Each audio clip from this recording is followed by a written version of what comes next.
Good evening, everyone. Phil here. Welcome to the Daily Wrap for what was Saturday, the 20th of January, 2024.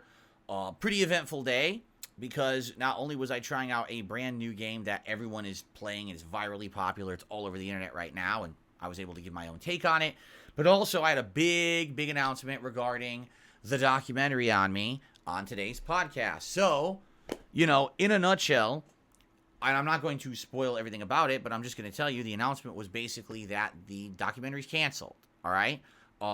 What's funny about that is that, honestly, it's not like I had really talked much about the documentary. I had mentioned it a couple weeks ago and then casually told you guys when there was more information about it, I would give it to you. And then there was no information about it, and now it's canceled.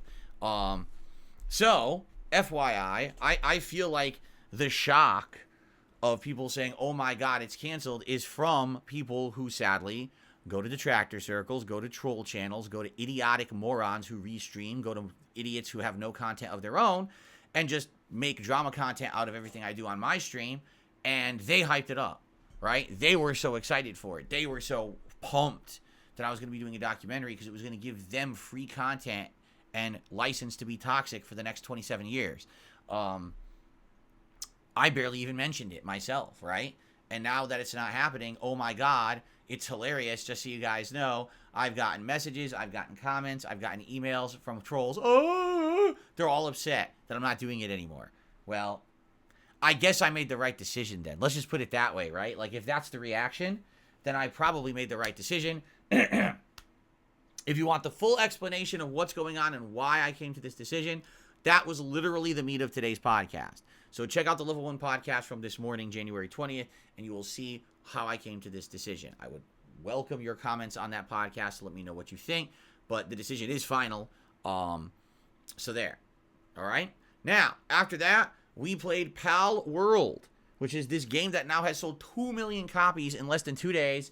It is a weird game, to say the least. It is a hybrid of so many different games that I've played. Like, just off the top of my head, there's elements of Minecraft, Don't Starve, Dragon Quest Builders, Pokemon, Breath of the Wild, just to name a few games that this feels like, and in a lot of cases definitely looks exactly like.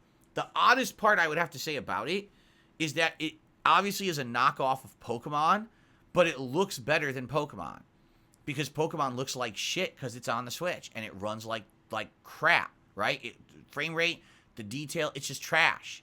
And this game is running on this Unreal 5 engine on modern consoles and PC, and it just looks way better than what Pokemon has been in its last several iterations, which is a shame because it's a blatant knockoff in a lot of ways, okay? So I started off very confused on how to play. After about an hour, I was starting to get my bearings. I built a base camp. After about 2 hours, I had these, they're not called Pokemon, they're called pals. I had these pals doing different things in the camp, starting to actually like harvest and collect items and things. And I basically built them beds, and I built myself a hut with a bed inside. And I started exploring and catching more of these pals, and the pals are more specialized. You get like elemental types, just like Pokemon. You get ones that are more catered towards different tasks. Like one might actually chop down a tree, and then another one might come and gather the wood and put it away in a box. Now you're getting automatic harvesting items that you can now use to build and expand the camp. You don't have to do the harvesting yourself, which is really cool. I honestly felt like two big observations. Observation number one, this game is much like Don't Starve, in that it never feels like you're self-sufficient enough to just let everything go, at least at first. Maybe eventually, like a game like Minecraft, you can build enough systems going in place that they are self-sufficient, and therefore you don't have to worry that you're never going to have enough. In Minecraft, you can have farms going, you can have livestock going, you can have all kinds of things going that auto-run themselves, and then you can just harvest the things after the fact, right? So maybe this game will be complex enough that you can actually do that.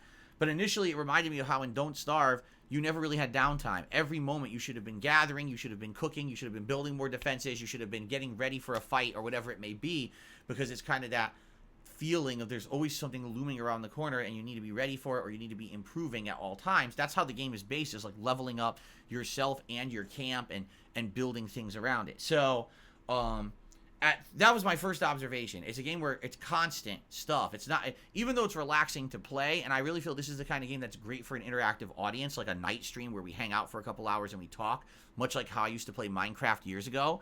I definitely think that it's a game that you have to keep paying attention, right? But the other thing is, it took almost 3 hours for me to finally kind of get the hang of it and to start having a camp that's somewhat self-sufficient. You know, right now, we're growing berries. The berries are propagating more seeds, so you can keep growing more berries. We have these pal guys that are sowing the seeds, watering the seeds, harvesting the berries, putting them in a box, and then they're eating them. So they're basically sufficient in that way. But they also are mining rock and also trees for me. So I'm getting endless amounts of these elements. And now I built another thing that can convert the wood and the rock into other elements as well. So basically it's a way to get everything you need to craft in the game. But that took all 3 hours of playing to get to that level. So I feel like if I play it again, now we're at a point where I'm a better starting point. I can craft some important, better things right away. Maybe better weapons, maybe better, items. Who knows? And then possibly we could head out and try to catch more pals to add to our army, essentially, of pals that we have. So it was good. Like, let me put it this way. I was surprised it wasn't terrible. At the same time, it certainly wasn't anything that was like, oh my god, groundbreakingly amazing. The graphics aren't great. The gameplay elements aren't that good. It's fun.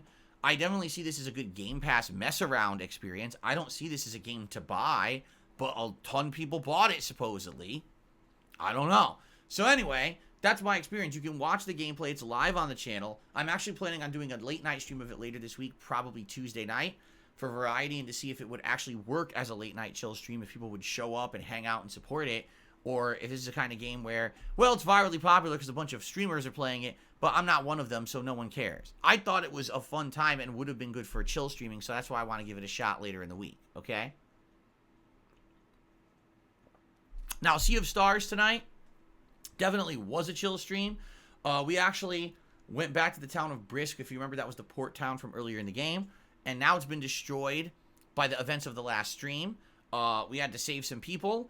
And then we realized that we basically wanted to get these people to a new settlement, but we didn't know how to get them there. And so we decided to get that ghost ship that had appeared previously in the game. And so most of tonight's stream was going to this ghost ship area, doing these puzzles. There was 3 major areas. You had to fight a bunch of ghost enemies and ghost pirates and do puzzles. And then finally had a big showdown with the big pirate captain boss. That was a pretty epic showdown. And at the end of the night, you get the ship, and we sailed to our new island. We built a town, and we actually got to this area of the game that was kind of neat the way they did it. They called it the Crypt. But what it was a way to have the special thanks for all the people who had backed the development of the game, probably from one of those indie funding sites. I don't know if it was like Indiegogo or Kickstarter, but anyone who had funded the game had their shout-outs in this crypt, and they had graves and statues and things, thousands of them. I'm like, wow, this is an insane amount. So it was cool. I don't know if there's any other content there, if that's it, but that's where we ended the stream tonight. So it was chill fun. Now, was attendance great? No. I don't even think we had 200 viewers. Was support great? No. But it's fine. Again, I like having the fact that we can have these chill streams as long as the other streams are doing well. And right now, the Baldur's Gate 3 streams are doing well. Today's Palworld stream did well. So as long as those daytime streams are doing good, I can do these nice, chill, late-night streams. Okay? So overall, today, I had a great time. It was a great day. I got to tell you my decision on the documentary. We played an experimental game together and experienced it together. And we had a chill night stream. That's what I call a successful day. Okay? Now, Sunday, tomorrow, is a completely different kind of day. First of all, tomorrow, the daytime stream is going to be the podcast, and the major focus of tomorrow's Level 1 podcast is to talk about the upcoming Super Bowl event. We're going to do a Super Bowl marathon the day before the Super Bowl, and that's in 3 weeks. We haven't even talked about this yet, because I've been working on the year-end series. I've been working on DSP Throwback. There's been this documentary to talk about, all this stuff going on. Now we need to really figure this out. So, the purpose of tomorrow is to discuss, what do people want? Would you like some gameplay? Would you like me to react to some ads like we did last year? We reacted to Super Bowl ads. Would you like to see me do a chill session where we hang out and talk about certain things? There's going to be food because my wife is going to make food, and we'll talk about that. But what do you want to see during this marathon? Because I haven't done one now since Christmas, and people are looking for another chill marathon event, and this seems like it's going to be fun, but we got to figure out the specifics of it, okay? So that's tomorrow's podcast. Then we're going to swing over to DSP Reacts, my React channel, and we're going to do DSP versus the internet, my usual weekly React show. And then tomorrow night on the late stream, 6:45 p.m. Pacific time, for the first time ever, we are going to do a stream on DSP Throwback. That's right, my newly rebranded channel. We're going to watch the first several parts of Red Dead Redemption 1. I believe right now 5 parts are live, maybe 6. Or by tomorrow, maybe part 6 will be live. I'm not sure. But there's definitely enough for me to watch, because remember, each part's a half an hour long. The stream will roughly run around 2 hours like we usually do any night stream. And the way it's going to work is this.